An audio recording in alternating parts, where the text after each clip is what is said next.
Dando continuidade ao assunto, agora a gente vai trabalhar as características gerais dos seres vivos, ou seja, o que é que vai de fato caracterizar e diferenciar um ser vivo de um ser não vivo. Olha só, a primeira característica é a composição química. Por quê? Porque todos os seres vivos, eles vão ter principalmente essas substâncias aqui, ó, carbono, hidrogênio, oxigênio, nitrogênio e fósforo. É o famoso chão. Então, essas substâncias, elas caracterizam um ser vivo. Então, não esqueçam disso. Composição química complexa é uma característica dos seres vivos, porque eles vão possuir carbono, hidrogênio, oxigênio, nitrogênio e fósforo. Continuando. Além da composição química complexa, existem outras características também que a gente tem que aprender. Quais são? A organização celular, o metabolismo, a reprodução, o material genético, adaptação e evolução e reação a estímulos. Então, esse conjunto aqui de características vão caracterizar os seres vivos e diferenciá-los de seres não vivos. Então, vamos começar aqui pela organização celular, ou seja, todo e qualquer ser vivo, ele é formado por células. E já que a gente está falando de células, a gente tem que saber que nós temos vários tipos de células. Quais são esses tipos? Nós temos as células procariontes ou procarióticas e nós temos as células eucariontes ou eucarióticas. O que vai diferenciar um do outro? Prestem atenção.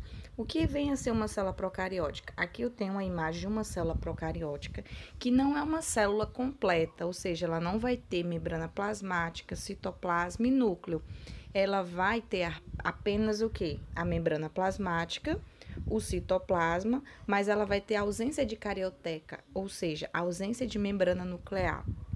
E isso faz com que todo o material genético dela, todo o DNA que fica aqui, fica espalhado no citoplasma, não tem nada que vá guardar esse DNA. Então, essa seria uma diferença básica entre célula procariótica e célula eucariótica. Até aqui tá, ó, com nucleóide, apenas DNA, ou seja, esse DNA fica aqui, ó, espalhado no citoplasma da célula. Agora, uma célula eucariótica, ela já é uma célula mais organizada, ela já é uma célula mais completa, mais complexa.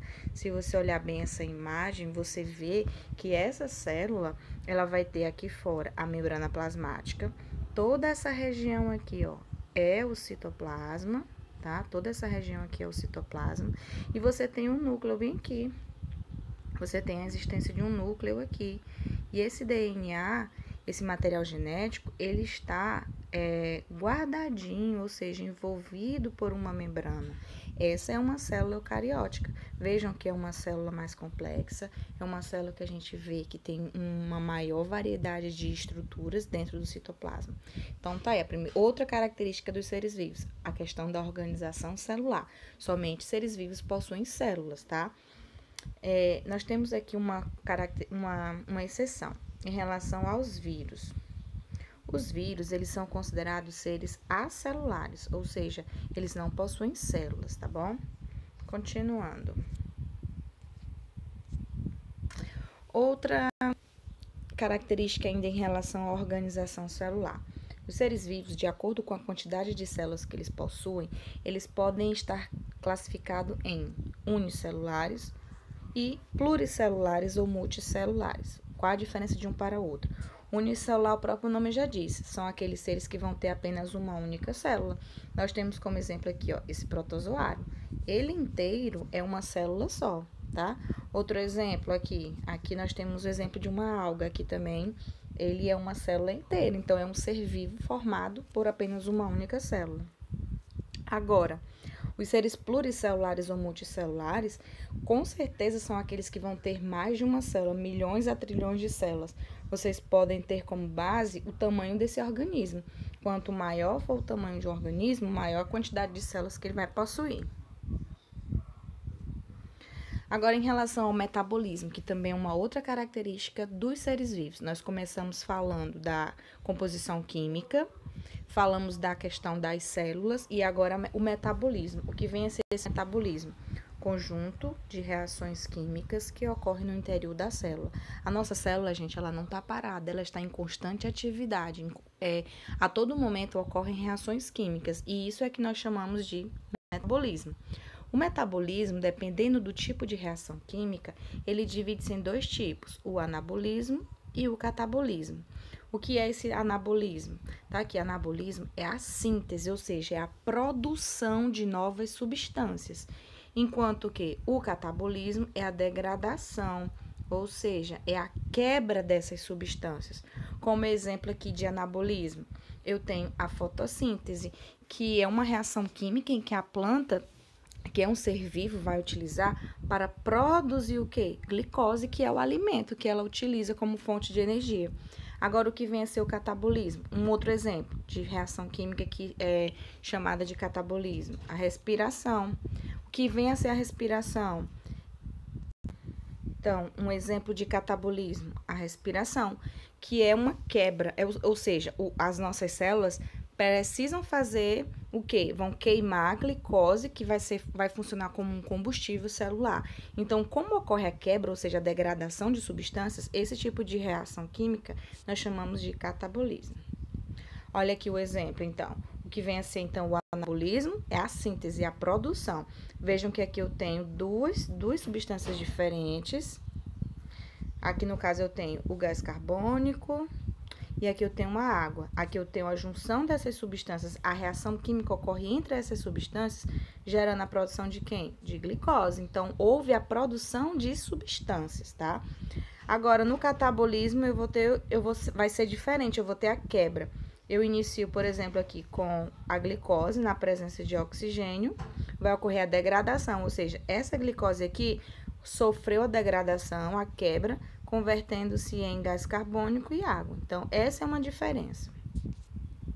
Em relação à reprodução, o que é reproduzir? É a capacidade de gerar novos indivíduos, tá? Com qual objetivo? Apenas perpetuar a espécie. Então, somente os seres vivos têm essa característica, essa capacidade. Com relação à reprodução, existem dois tipos. Elas podem ser assexuada, que é quando não envolve a participação de gametas. Então, ela é dita assexuada. Olha aqui o exemplo. Aqui você tem o exemplo de um ser vivo que ele tá, ó, aqui no início ele era ele começou a sofrer uma ruptura do seu citoplasma e no final do processo ele produziu dois novos indivíduos. Vejam que aqui nós não tivemos a participação de gametas, por isso que essa reprodução ela é do tipo assexuada, certo? Aqui eu tenho outro exemplo de reprodução assexuada. Aqui você vê que aqui eu tenho apenas um único indivíduo, Voltando aqui, então, eu tenho um outro exemplo de reprodução assexuada,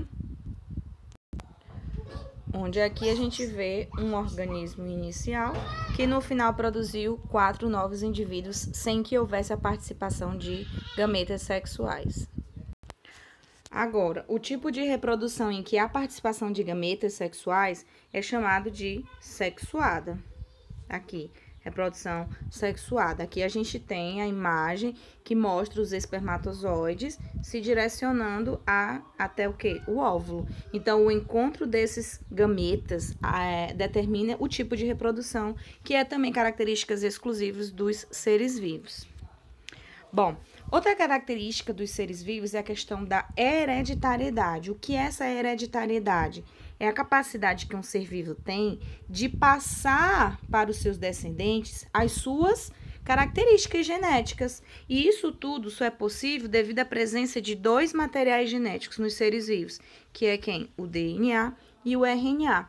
Então, essa transmissão dessas características herdadas de pais para filhos só é possível por causa da existência desses 2 tipos de material genético, tanto o DNA quanto o RNA, e que é uma característica dos seres vivos.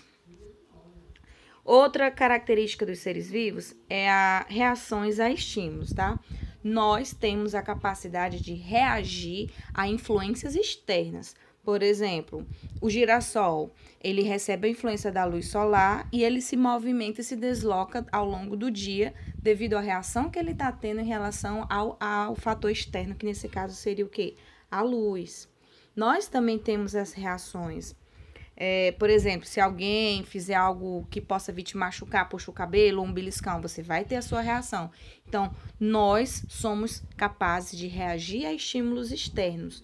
Nós temos a capacidade de perceber esses estímulos e nós temos a capacidade de responder a esses estímulos, que podem ser a luz, a temperatura, a umidade, o pH. E a nossa resposta pode gerar um certo deslocamento, que é até o exemplo que eu dei aqui do girassol. E ainda nós temos aqui essa outra característica também dos seres vivos, que é a adaptação e a evolução. Nós, ao longo de milhares de anos, passamos por um processo de evolução. E o que vem a ser essa evolução? São transformações que o nosso corpo passa ao longo de muitos anos para que a gente possa se adaptar às novas condições ambientais, tá bom? Então, gente, é isso aqui, tá? Esse assunto de características gerais dos seres vivos e até a próxima.